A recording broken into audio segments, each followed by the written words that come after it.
c'est bon. Je rappelle que notre ami euh, Maxime, Maxime, il est Hmm. professeur à l'Université d'État d'Haïti et puis il dispense également, il est responsable de la chaire portant, en fait, du cours portant sur le troisième âge à les personnes âgées.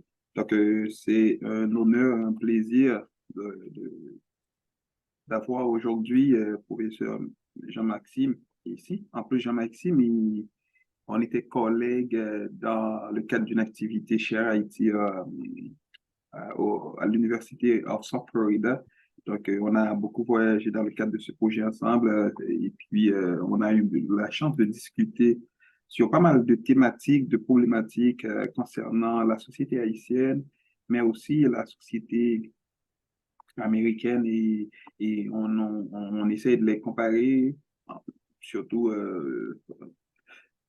en fait, je crois que le projet portait sur le VIH-Sida, mais aujourd'hui, on va parler moins du VIH-Sida, on va parler un peu plus des personnes âgées. Donc, moi, en fait, je commencerai par une question. Bon, est-ce que ce serait pas mieux de te laisser, de te présenter un peu, Jean, professeur Maxime, qui est Ah pour oui, je pense que ce serait mieux. Alors, tu as bien commencé, mais pas de souci. Je vais continuer avec la présentation. Comme tu as si bien dit, professeur Larose, moi-même, je suis Jean-Maxime Chéry. Je suis psychologue de formation et de profession. Et actuellement, je fais un doctorat en gérontologie avec l'Université de Sherbrooke et je suis aussi chargé de cours à l'Université d'ethnologie, à la faculté d'ethnologie, qui est le cours de gérontologie, la psychogérontologie. Et comme tu as si bien dit, j'ai beaucoup d'expérience dans le domaine du VIH-Sida parce que ça fait tantôt 16 ans depuis Mhm. que je suis dans le champ, là où j'organise des sessions de formation pour des prestataires de soins comme des psychologues, des travailleurs sociaux, infirmières, médecins, et je les encadre aussi. J'ai beaucoup d'expérience, comme tu as si bien dit, dans le VIH. Mais pour aujourd'hui, nous allons surtout parler de notre champ que je maîtrise assez bien aussi, qui est celui de la gérontologie. Déontologie. Oui, Ah, parfait. justement. Ok, oui, Alors, écoute, je salue tous les auditeurs, toutes les auditrices. Ben oui. parfait. Écoute, mais professeur Maxime, écoute, c'est un honneur d'avoir une, un professeur assez intéressant, mais aussi qui est aussi un ami qui Tout va à nous fait. parler Un ami de longue date, de très longue date, une amie de la faculté de évidemment, psychologie, ça veut évidemment. dire beaucoup, hein, ça veut dire Tout beaucoup. à fait, Donc, tout à fait. professeur Maxime, bon, écoute, ça c'est pas des formations que je t'appelle professeur, mais tu sais qu'on se tutoie et tu es mon ami là, donc, Justement, écoute, est-ce que ça fait quoi, quel est le vécu? Moi, je commencerai par une question un peu abrupte, mais pardonne-moi quand même de t'avoir posé la question comme ça. Est-ce que tu pourrais nous parler un peu du vécu d'une personne âgée ayant un état, en fait, ayant dans un état d'anxiété, par exemple? merci beaucoup, professeur Larose, pour la question que je trouve qui est très pertinente, parce que, comme tu le sais, le troisième âge, partout à travers le monde, ça donne des problèmes. Alors, quand je dis des problèmes, c'est que avec le système capitaliste qui voit l'être humain comme une machine, alors quand on arrive au troisième âge, c'est comme si on est fini. C'est comme si on ne peut plus produire, on n'est plus productif alors. Du coup, ça conduit à des problèmes psychologiques, le plus souvent qu'on appelle la détresse psychologique et qui, le plus souvent, englobe deux problèmes et pathologiques en tant que tels. Euh, je peux dire qu'il y a la dépression et les troubles anxieux. Maintenant, par rapport à la question, quand on dit et le vécu des personnes âgées avec un état d'anxieux, c'est tous les problèmes auxquels, comme par exemple en termes d'insomnie, en termes des plaintes corporelles, en termes de rumination, c'est-à-dire des problèmes vraiment que l'on pourrait recenser chez cette personne-là. Par exemple, en termes d'insomnie, c'est une plainte qui est vraiment fréquente chez les personnes âgées. On retrouve le plus souvent un état de dépendance toxicomaniaque. Ça veut dire que, bon, tu sais que la personne n'est plus les mêmes, et n'est plus la même. Du coup, elle se sent, comme je t'avais dit tout à l'heure, un petit peu non productive parce que la société a tendance à la rejeter. Du coup, cette personne-là a tendance à se lancer vers certaines drogues, comme par exemple les drogues. Bon, des fois, elle peut prendre de l'alcool et fumer des trucs, etc. C'est pour ça qu'on dit qu'il y a une dépendance toxicomaniaque et qui arrive, qui est un petit peu fréquent chez les personnes âgées parce que la société, le plus souvent, a tendance à les rejeter. Il y a aussi les troubles de mémoire que l'on rencontre de très souvent. Bon, ça peut être ça peut être de manière normale parce que tu sais qu'avec l'âge, on n'a pas les mêmes compétences, que ce soit physiologiques et autres, mais ça peut être aussi lié à des problèmes psychologiques en tant que tel. Et ça veut dire que c'est comme si la personne âgée, ou du moins le troisième âge en tant que tel, c'est un âge vraiment là où la personne n'est plus elle-même, où la personne vraiment, par rapport avec ce qu'elle représentait dans le temps dans la société, ce n'est plus la même. Du coup, il y a un panoplie de problèmes, un panoplie de symptômes liés aux détresses psychologiques ou du moins liés à l'anxiété, comme dans le premier point, c'est l'anxiété qu'on est en train de traiter. On est... Pour ce Maxime, excusez-moi, en fait, pour ceux qui ne maîtrisent pas la thématique et puis qui ne sont pas du monde des sciences sociales, j'aimerais poser une question pour pouvoir les éclairer. Est-ce que quand tu parles de troisième âge, ou du moins est-ce que quand tu parles de personnes âgées, ou par exemple au Canada on parle de aînés, par exemple, Mhm, est-ce que, est-ce que tu parles de 55 ans et plus, 65 ans et plus? À partir de quel âge, toi, en tant qu'enseignant, du moins dans le contexte haïtien maintenant, que tu mhm. essaies de... En fait, à partir de quel âge tu peux considérer, quelqu'un peut te considérer ou on peut considérer quelqu'un comme une personne âgée ou aînée, ou appelle ça comme on veut? Oh oui, alors merci pour la question que je trouve aussi très pertinente parce qu'on n'a pas pris le temps vraiment de définir. Alors, le plus souvent, c'est à partir de 65 ans et plus. C'est à OK. partir de 65 ans et plus. C'est à ce moment-là qu'on parle vraiment de personnes du troisième âge en tant que tel. OK. Parce que par exemple, moi, je parle en tant qu'intervenant et responsable d'un projet aîné au Canada, au Carrefour d'Action Interculturelle. Par exemple, nous, nos services qui sont dédiés ou bien réservés aux personnes aînées, c'est à partir de 55 ans. Tandis qu'il y a des personnes qui ne se considèrent pas comme aînées à partir de 55 ans et plus, tu vois. Donc, c'est-à-dire, et là, je pense que c'est important, comme tu as fait le point, par exemple, certaines sociétés, c'est à partir de 65 ans. Et puis, bon, on n'aura pas le temps de faire le débat, par exemple, mettons, sur la question de pension. Tu vois, par exemple, et parfois on avance l'âge, tu vois, suivant la société, suivant les politiques publiques, et on peut avancer l'âge de la retraite ou on peut le reculer, peu importe, hein. Mais ce qui est intéressant, c'est que c'est quelque chose qui est socialement construit aussi.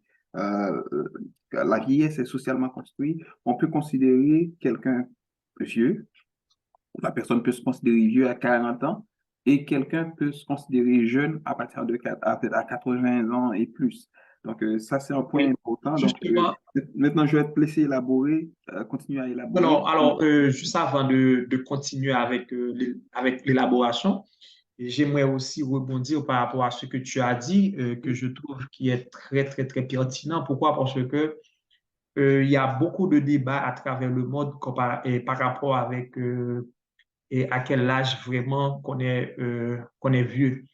Effectivement, par exemple, il y a plusieurs courants philosophiques, plusieurs théories. Par exemple, il y a les agissements euh, qui disent que, bon, à un moment donné, que c'est fini, et 65 ans et plus, c'est fini.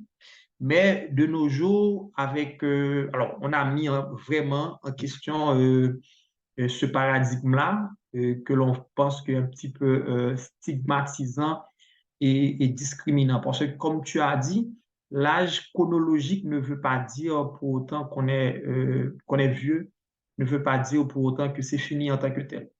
Et alors, c'est extrêmement important parce que ça dépend de la personne. Ça dépend de la façon dont elle voit, la façon dont elle pense et qu'elle est. Ce n'est pas une question de l'âge chronologique en tant que tel. La personne pourrait avoir 70 ans, mais si elle est riche, euh, elle peut vraiment continuer à faire ce qu'elle faisait dans le temps. Bon, pour elle-même, elle n'est pas vieille. Ça veut dire que elle est toujours active. Comme tu as si bien dit, professeur Larose, ça dépend de la perception de la personne en tant que telle. Comment elle se voit, comment elle voit l'âge, comment elle comprend l'âge en tant que tel. Alors, c'est un sujet vraiment qui a suscité pas mal de débats. D'ailleurs, on a parlé de l'agissement, on a beaucoup critiqué cette théorie-là, et de nos jours, on se penche de préférence vers une gérontologie qui comprend la personne âgée, qui accepte la personne âgée, mais qui essaie en tant que telle de les aider vraiment, non seulement à continuer à vivre et continuer à se voir et de manière positive en tant que tel. Alors, en gros, c'est ça que je voulais renchérir, je voulais ajouter par rapport à ton intervention que je trouvais très pertinente, comme je t'avais dit. C'est bon, ça va? Oui, ça va très bien. Écoute, moi, je pense que c'est intéressant pour ceux pour ceux qui n'ont suivi et qui ne comprennent pas en fait, l'agisme. En fait, l'agisme est défini suivant l'Organisation mondiale de la santé. Donc, en fait, c'est des personnes qui ont des stéréotypes, Évidemment. des préjugés et de la discrimination concernant l'âge de quelqu'un. Donc, mais comme le professeur Maxime l'avait bien éclairé, l'avait bien souligné, c'est que, en fait, c'est l'âge, c'est quelque chose qui est socialement construit dans une société ou dans une autre. Ça varie suivant l'économie de la personne, suivant la classe sociale, suivant, Évidemment. suivant l'idée même qu'on fait de troisième âge. En ce sens, je salue Dermite Saint-Just qui avait fait un travail intéressant en fait, dans le cadre de son mémoire sur la représentation du troisième âge en Haïti. Donc, je pense qu'on aura le temps de discuter un jour de tout ça, professeur Maxime. Mettons, par exemple, dans ce travail-là, en fait, elle a vu que la société haïtienne essaye on va le dire comme ça, de stigmatiser les personnes qui ont le troisième âge. Et il y a toute une mentalité négative, en fait, qui est construite à partir de ça. Par exemple, quand on voit quelqu'un de troisième âge ou quelqu'un de âge avancé, on a tendance à dire que c'est un loup-garou. Donc, si, et puis, on a tendance à attribuer à la personne, écoute, que ce grand monde pas prend, grand monde c'est domino jouer. Donc, c'est-à-dire, il y a un ensemble d'idées, de stéréotypes, en fait, qui dévaluent la personne âgée. Mais comme tu l'avais mentionné au départ, et je pense que c'est un point de discussion très intéressant dans la mesure où, tu l'avais déjà dit, c'est que le système capitaliste est un système d'exploitation, donc l'exploitation par l'homme par l'homme. Donc, si la personne qui est arrivée à cet âge-là, cette personne-là n'est plus capable de c'est ça, donc on n'est plus rentable. Donc, On est plus longtemps. ouais. Donc, Donc oui, du coup on perd en valeur. on perd en valeur.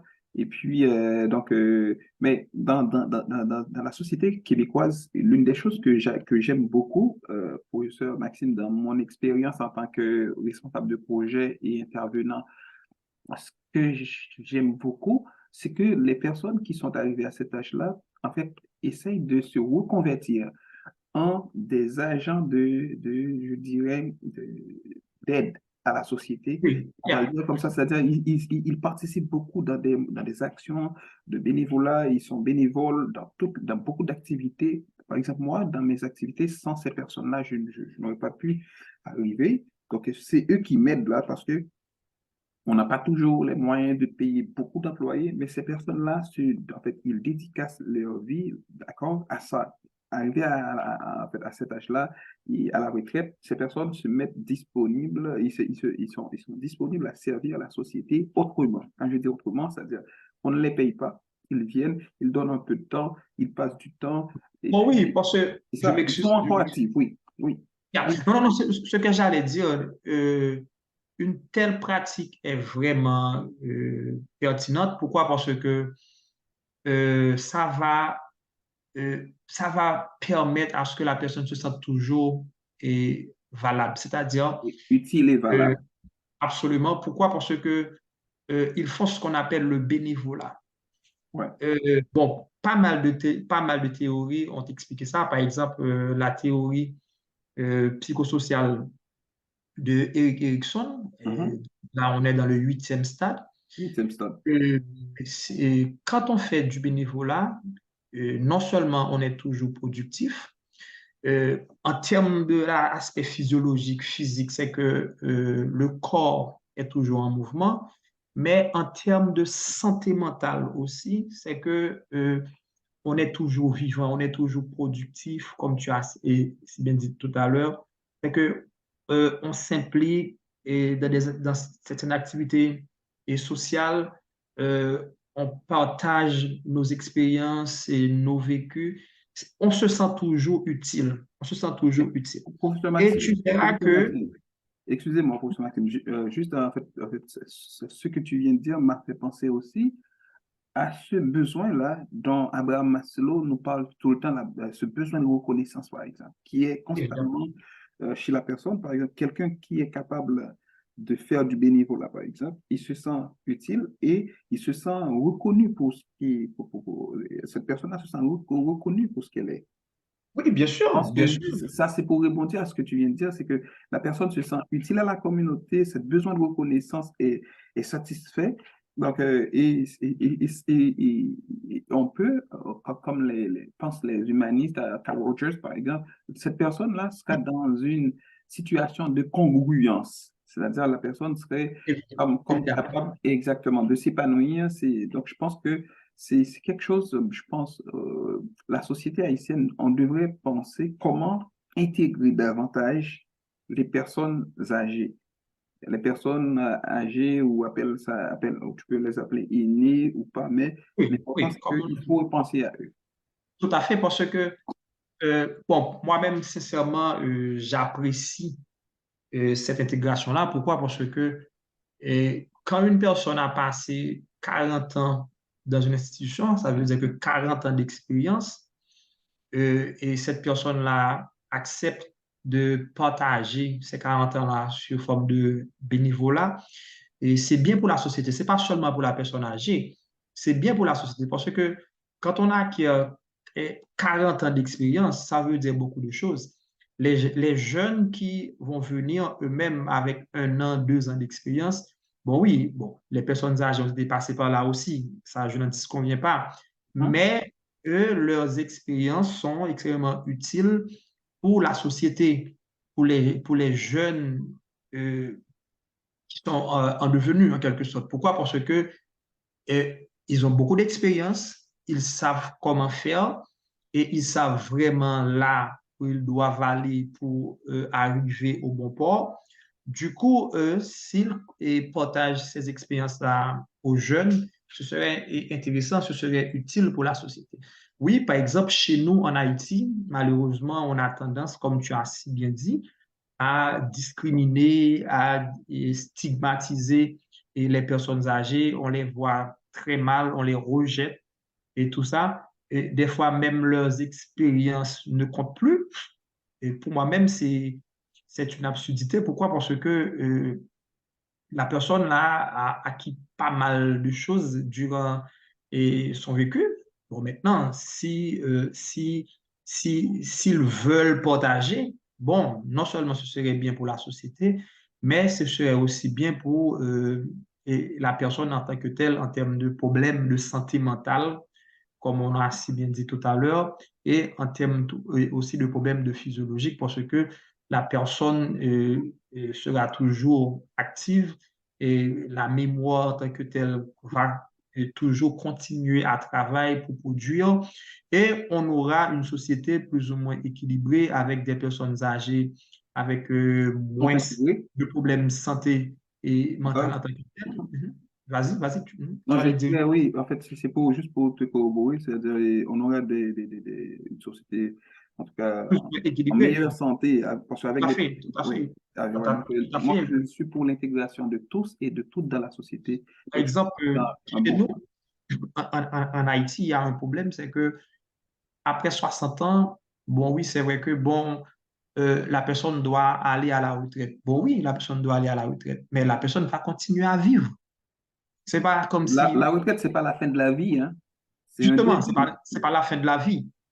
Parce que si la personne si la personne continue vraiment à produire, c'est sûr et certain, elle vivra beaucoup plus.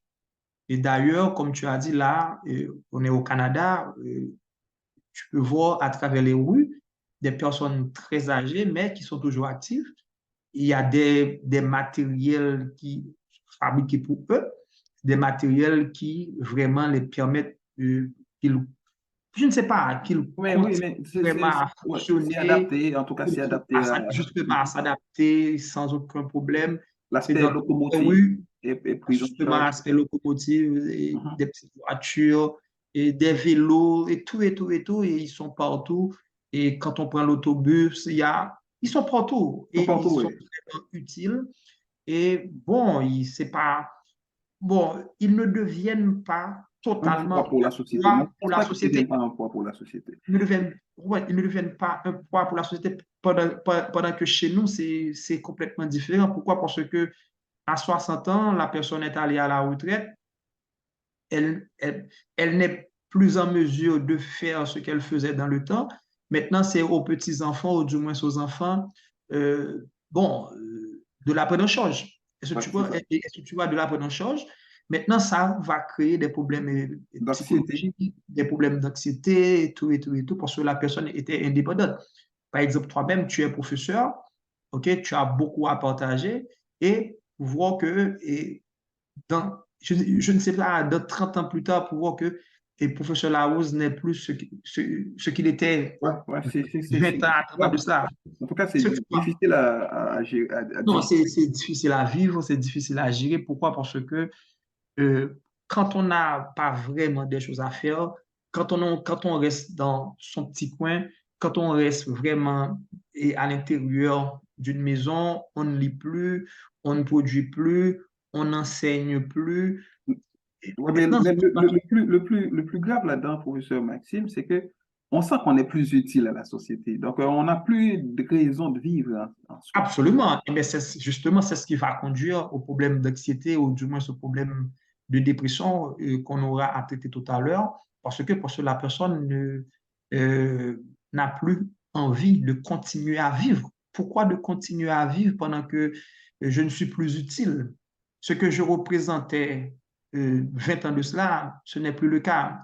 OK. Euh, c'est comme si je ne voyais en quelque sorte. C'est un voyer, comme on le dit souvent. Comme on dit chez nous. Alors, je pense que Ouais. justement, il va falloir qu'il y ait beaucoup plus d'activités pareilles pour sensibiliser vraiment les jeunes Haïtiens, les Haïtiens en tant que tels, la société haïtienne en tant que telle, pour voir vraiment les personnes âgées d'une autre manière, avec un œil là où vraiment on veut et continuer à se servir d'elle-même à continuer à utiliser leur expertise, que ce soit sous forme de bénévolat ou autre, mais quand même, au lieu de les rejeter, de les mettre à l'écart, de les stigmatiser, discriminer, au lieu de les dire qu'ils sont des loups-garous, au lieu de, je ne sais pas, au lieu de les traiter en parents pauvres, ce serait mieux de trouver de nouvelles perspectives, de nouvelles stratégies pour pouvoir vraiment les intégrer parce que ils ont beaucoup à partager, ils ont beaucoup à donner, que ce soit à la société, que ce soit aux jeunes. C'est des Et bibliothèques vivantes, les personnes âgées. justement, ça a été violent parce que pendant leurs expériences, ils ont appris beaucoup de choses, que ce soit de manière positive ou du moins négative. Mhm, Par exemple, si nous, une personne âgée, peut-être qui était dans des situations précaires et qui était un petit peu antisocial, mhm. euh, et puis, avec le temps, ça change. La personne a changé complètement et puis elle est devenue un modèle pour la société. Mais une telle expérience est importante pour dire que euh, 10 à 15 ans de cela, j'étais dans la dépression. Je faisais des choses vraiment antisociales, des choses que la société n'accepte pas. Mais avec le temps, avec l'insertion sociale ou autre, et j'ai changé. Et puis bon, maintenant, je suis devenu une autre personne. Toutes ces expériences-là sont très utiles pour Très utile. pouvoir vraiment, sont très utiles pour pouvoir vraiment aider la société et à grandir. Yeah. Merci, professeur Maxime. Donc, on va clore en fait, cette séance et puis on va reprendre dans quelques minutes pour une autre séance. D'accord, pas de Et souci. l'autre séance, je pense que ça va porter davantage sur la dépression des personnes âgées. À tantôt. Pas de souci.